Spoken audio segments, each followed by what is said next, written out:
السلام علیکم۔ آج کی ویڈیو کا موضوع ہے حبشہ کی طرف مسلمانوں کی ہجرت۔ کفار مکہ کو جب ان تمام کوششوں میں ناکامی اور نامرادی ہاتھ لگی اور تبلیغ اور توحید کا سلسلہ جاری رہا تو انہوں نے متفقہ طور پر فیصلہ کیا اور آن حضور صلی اللہ علیہ وآلہ وسلم کو خانہ کعبہ کے اندر آنے سے روک دیا۔ شہر کے لڑکوں اور اوباشوں کو اس کام کے لیے متعین کیا کہ جہاں بھی محمد صلی اللہ علیہ وآلہ وسلم جائیں یا مسلمانوں کو جہاں کہیں بھی دیکھیں تو تالیاں بجائیں، گالیاں دیں اور گلی کوچوں میں چلنے پھرنے میں انہیں پریشانی کریں۔ ان کفار مکہ نے ضعیف اور طاقتور مسلمان چاہے جس قبیلے سے بھی تعلق رکھتا ہو اس پر ظلم و ستم تیز کر دیا، یہاں تک کہ شہر مکہ کی سرزمین مسلمانوں کے لیے تنگ ہو گئی اور مسلمانوں کی زندگی اسلام قبول کرنے کی وجہ سے وبال بن گئی۔ انہی سنگین اور تاریک حالات میں سورۃ الکہف نازل ہوئی۔ یہ اصل میں تو مشرکین کے پیش کردہ سوالات کا تفصیلی جواب تھی، لیکن اس میں جو 3 واقعات بیان کیے گئے ان میں رب العالمین کی طرف سے اپنے مومن بندوں کے لیے مستقبل کے بارے میں اشارات تھے۔ چنانچہ اصحاب کہف کے واقعے میں یہ درس موجود ہے کہ جب دین اور ایمان خطرے میں ہو تو کفر اور ظلم کے مراکز سے ہجرت کر کے تن بتقدیر نکل پڑنا چاہیے۔ سورۃ الکہف کے بعد سورۃ مزمل کا نزول ہوا۔ اس میں بھی اللہ پاک کی طرف سے ہجرت کے لیے اشارہ کیا گیا اور بتلایا گیا کہ اللہ کی زمین تنگ نہیں ہے۔ ارشاد باری تعالیٰ ہے، جن لوگوں نے اس دنیا میں اچھائی کی ان کے لیے اچھائی ہے اور اللہ کی زمین کشادہ ہے، صبر کرنے والوں کو ان کا اجر بلا حساب دیا جائے گا۔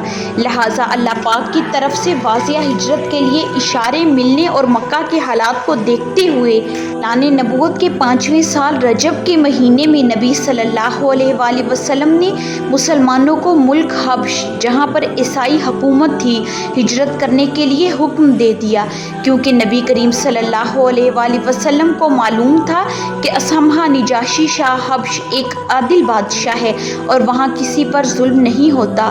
چنانچہ رجب 5 نبوی میں مسلمانوں کے پہلے گروہ نے حبشہ کی طرف ہجرت کی، جس میں 12 مرد اور 4 خواتین تھیں۔ حضرت عثمان بن عفان ان کے امیر تھے اور ان کے ساتھ رسول خدا صلی اللہ علیہ وآلہ وسلم کی لخت جگر رقیہ بھی تھیں۔ رسول اللہ صلی اللہ علیہ وآلہ وسلم نے ان کے بارے میں ارشاد فرمایا کہ حضرت ابراہیم اور حضرت لوط کے بعد یہ پہلا گھرانہ ہے جس نے اللہ کی راہ میں ہجرت کی۔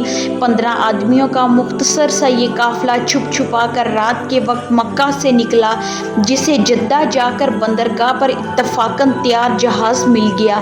پھر یہ لوگ اس جہاز میں سوار ہو کر ملک حبش پہنچ گئے۔ ان 15 مسلمانوں کی جماعت میں حضرت حذیفہ بن عتبہ، حضرت عثمان بن مظعون، حضرت عبداللہ بن مسعود، حضرت عبد الرحمن بن عوف، حضرت زبیر بن عوام، حضرت مصعب بن عمیر، حضرت عامر بن ربیعہ اور حضرت سہیل بن بیضہ رضی اللہ تعالی عنہ حضرات قابل ذکر ہیں۔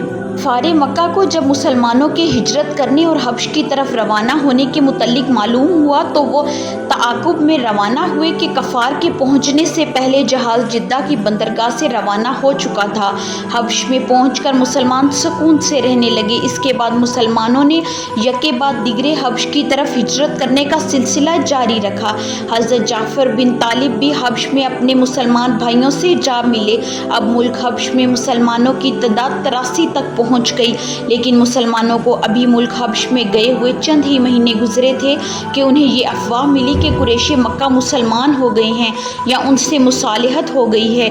یہ خبر سن کر کچھ مسلمان مکہ کے لیے روانہ ہو گئے، لیکن جب مکہ کے بالکل قریب پہنچے تو یہ حقیقت معلوم ہوئی کہ ان کے نزدیک آئی ہوئی خبر غلط تھی۔ لہٰذا بعض مسلمان تو راستے ہی سے حبش کے لیے واپس ہو گئے اور بعض کسی بااثر اور طاقتور قریشی کی ضمانت لے کر مکہ پہنچے۔ یہ مسلمان مکہ آ کر اور مسلمانوں کو بھی اپنے ہمراہ لے کر، جن کی تعداد 82 یا 83 مردوں اور 18 عورتوں کی تھی، پھر حبش کی طرف روانہ ہو گئے۔ یہ حبش کی طرف دوسری ہجرت کہلاتی ہے۔ ویڈیو کو اینڈ تک دیکھنے کا بہت شکریہ۔ کل کی ویڈیو میں ہم رسول اللہ صلی اللہ علیہ وآلہ وسلم کی مکی زندگی کے مزید پہلوؤں کے بارے میں بات کریں گے۔ اگر آپ کو آج کی ویڈیو پسند آئی ہو تو لائک، شیئر، کمنٹ اور سبسکرائب ضرور کریں اور گھنٹی کے نشان کو دبائیں تاکہ آپ کو آنے والی ویڈیوز کی اپڈیٹس بر وقت ملیں۔